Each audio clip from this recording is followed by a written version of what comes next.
You and I have very little in common, but we have one thing. We have some Jesuit training in our background. Oh, I don't know. But I would say that the Jesuit training, I believe, gives you a sort of clarity of mind, a reasoning power, which you don't realize it while you're being taught as a young boy, but that's what they're doing to you.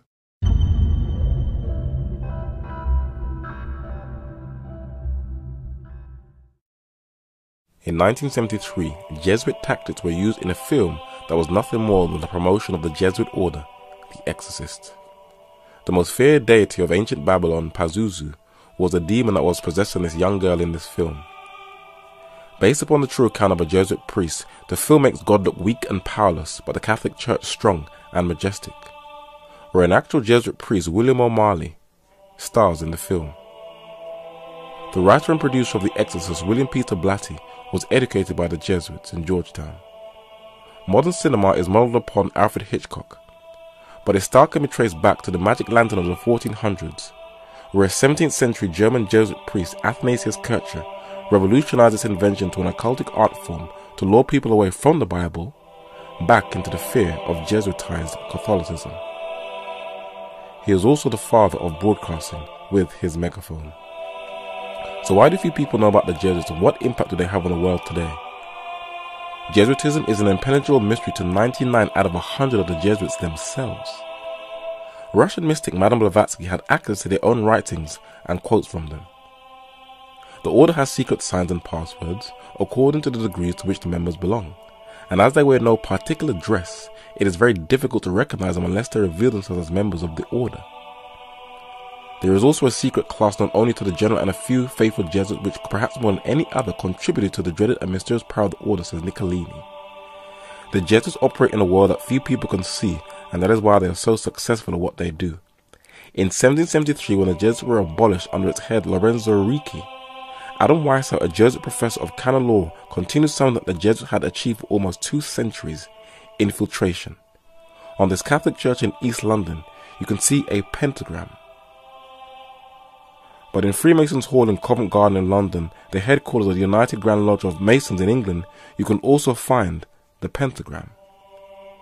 Freemasonry is seen as the most secret of the secret societies. But what is Catholic Jesuitized symbols such as the IHS doing in Masonic lodges? Jesuits you can see in this picture with the skull and bones. Later, Freemasons also have the skull and bones. The double-headed eagle of the Holy Roman Empire can also be seen among the higher degrees of Freemasonry. And the famous evil eye of ancient Babylon and Egypt can also be found on the apron of Masons. In a book approved by the Jesuits, it says, in 1902, the Masonic historian J.G. Findle wrote that the Jesuits had succeeded in all parts of the globe in creating strife and confusion among Freemasons by tampering with the rituals and by the introduction of higher degrees. When European scientists attempted to recreate the so-called Big Bang Theory in 2008, it was highlighted in the film Angels and Demons. But what is generally overlooked is, who actually created the Big Bang Theory? The Big Bang Theory was first described but not so much named by the French Jesuit Georges Lemaître in the late 1920s. His picture of the universe expanding from a single point was certainly controversial, but has now become scientific orthodoxy. The scientific community that actually praises itself on its secularization believes in the Big Bang Theory, scientific speculation that has still never been proven, which shows that Jesuit scientific philosophy dominates the direction of modern science, where the top Jesuit science astronomers are Darwinists, who try to merge the secular and the sacred, which is called theistic evolution, for Jesuitism is founded not on the Bible, but upon the teachings of Aristotle, where the Jesuits' Ratio Studiorum still impacts secular education today. It should not be overlooked that the advantages as well as the disadvantages of our humanist classical education are for the most part attributable to that pedagogic activity which at one time was spread by the Society of Jesus all over the world. The Jesuit president of Boston College, William LaHaye, caused controversy when he welcomed warmonger Condoleezza Rice to Boston College, but this is not the first. The Dutch Protestant prince, William the Silent, was killed by the Jesuit assassin Balthazar Gerard. The French Catholic monarch Henry III, as well as his cousin and successor, Protestant King Henry IV, were both killed by Jesuit assassins, as well as Italian economist Pellegrino Rossi. Why this fascination with murder? Blavatsky tells us why. The Jesuits reckoned among the greatest achievements of the order that Loyola supported by a special memorial to the Pope a petition for the reorganization of the abominable and abhorrent instrument of wholesale butchery, the infamous tribunal of the Inquisition. The Jesuits took over the Inquisition from the Dominicans, and while many people think it is long gone, the London Guardian of 2006 tells us that the Inquisition formally ended only 40 years ago. In that same year, a Dominican, Joseph Augustin de Noyer, said that the Inquisition was justified. That it means all these horrific instruments that bring the most excruciating pain, as well as torture, secret courts, military tribunals, and no trial by jury, are just. When Benedict XVI visited Brazil, he praised the history of Catholicism, but he was blasted by the late Venezuelan president Hugo Chavez for the horrors of the Latin American Holocaust that was imposed upon them. But the Catholic Church, to justify its horrors, made the film Apocalypto, which shows the natives of Latin America as complete savages who were saved by the Catholic Church. But there is one country, despite its own colonial horrors, that has put up the strongest resistance to the Papal Inquisition, and the British Supreme Court has a monument of King John and the Magna Carta as a memorial to this. What is the Magna Carta? The best authority on this is the Protestant historian J.A. Wiley. The great principle conceded so early as the days of King John in Magna Carta, afterwards confirmed in the reign of Charles II in the famous Act of Habeas Corpus, and held by all statesmen who have flourished since to be one of the main foundations of British liberty, namely the inviolability of the subject saved by the authority of law. There are other monuments in places like Runnymede, in the south of England near the River Thames, where the Magna Carta was actually signed as a memorial to this resistance. There are also memorials in places like Bury St. Edmunds in the east of Anglia that records the famous Magna Carta and the hundreds of knights and the 25 names of the barons that stood up to the Pope and pressured England's king to sign this charter. King John did not want to give in to the authority of the Pope, but when Innocent III, the godfather of the Inquisition, who eventually condemned the Magna Carta, threatened him, he gave in and handed his crown to the Pope's ambassador to England. But the English were not having it, and on the 12th of June 1215, he signed the Magna Carta, which English jurist Edward Coke adopted into English common law. The Puritans and Founding Fathers in the colonies of the United States also adopted it into their constitution, which is now coming under question.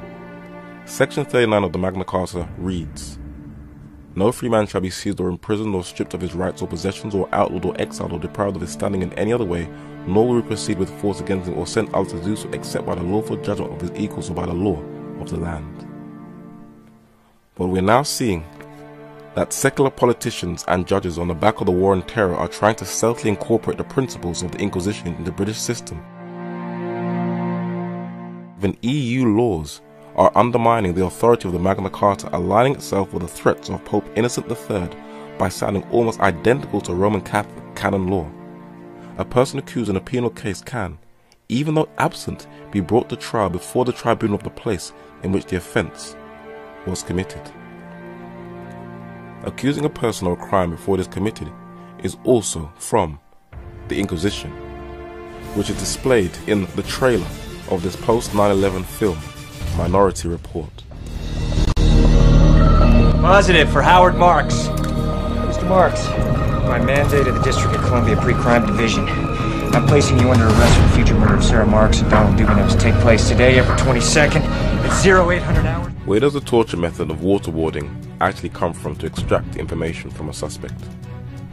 It is from the Papal Inquisition, as well as methods like spying on your neighbors in the United States Patriot Act, which the last United States President George Bush Jr. incorporated into US law. He also incorporated secret prisons and told the spying agency, the NSA, to spy on phone conversations of United States citizens. That was acted out in a film that did the exact same thing in 2008, The Dark Knight.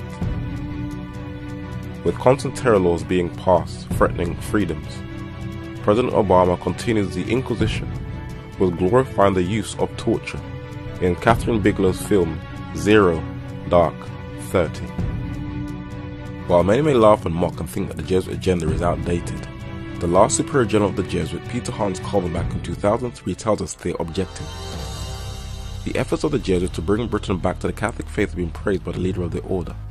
But is not Britain a Protestant nation with a secular culture? What exactly do you mean by that? The Battle of Hastings, Henry VIII, Elizabeth I, and the Magna Carta are among studies that will no longer be compulsory in a revised curriculum to be sent to schools. They could learn how Henry VIII was dressed, but nothing about the Reformation. Oxford Don John Wycliffe started the European Reformation in the 14th century to restore a superstitious age back to the true knowledge of God. In the Battle of Hastings in 1066, William conquered Britain for Rome. But during the Reformation, Henry VIII separated Britain from Rome. Britain's unsung hero, William Tyndale, continued from Wycliffe in the 16th century in the translation of the Bible, which was completed in the 1611 King James Version, which even English Catholics have benefited from. The Reformation gave us true science, divine philosophy, the media, freedom of the press, freedom of speech, the right of society to govern itself according to justice and equity, educating the masses, public libraries, religious and civil liberty to protect us from ecclesiastical tyranny. But all these freedoms are slowly being eroded and undermined. In the 13th century, Catholic German Bishop Eberhard II called the Pope the Antichrist and Babylon. 3 centuries later, Martin Luther did the same thing. Why do they call the Pope the Antichrist? In the Pope's own words, in the book Crossing the Threshold of Hope, it says, the leader of the Catholic Church is defined by faith as a figure of Jesus Christ and is accepted as such by believers. The Pope is considered a man on earth who represents the Son of God, who takes the place of the second person of the omnipotent God of the Trinity. Have no fear, he says, when people call me the Vicar of Christ, when they say to me, Holy Father, or Your Holiness, or use titles similar to these which seem even inimical or in conflict to the gospel. This has not stopped Protestants like Billy Graham and one of the former heads of the Church of England, Lord Carey, to accept papal supremacy. And bishops like T.D. Jakes who are now dressing like Roman Catholic cardinals and are now part of the movement to merge all the Protestant churches with Rome. Why is this? The late Avraham Manhattan tells us why. Ecumenism, which from its very beginning, coupled with Protestantism leftist political bent, resulted in the enfeeblement of the major Protestant bodies. So we see that the Jesuits are working with the Protestants to weaken the Protestant churches, and this was done through the power very recently confirmed by a Jesuit in Vatican II. Vatican II was opened by Pope John the 23rd, and he gave it the instructions to Jesuit Cardinal Augustin Bia. And we're seeing in Vatican II the attire of the bishops is in this papal mitre from ancient Babylon. But what we are now seeing, that Protestant churches are now adopting the attire of the papacy, which shows that the Jesuits' work and agenda of infiltration and conquering Protestant churches has almost come to completion.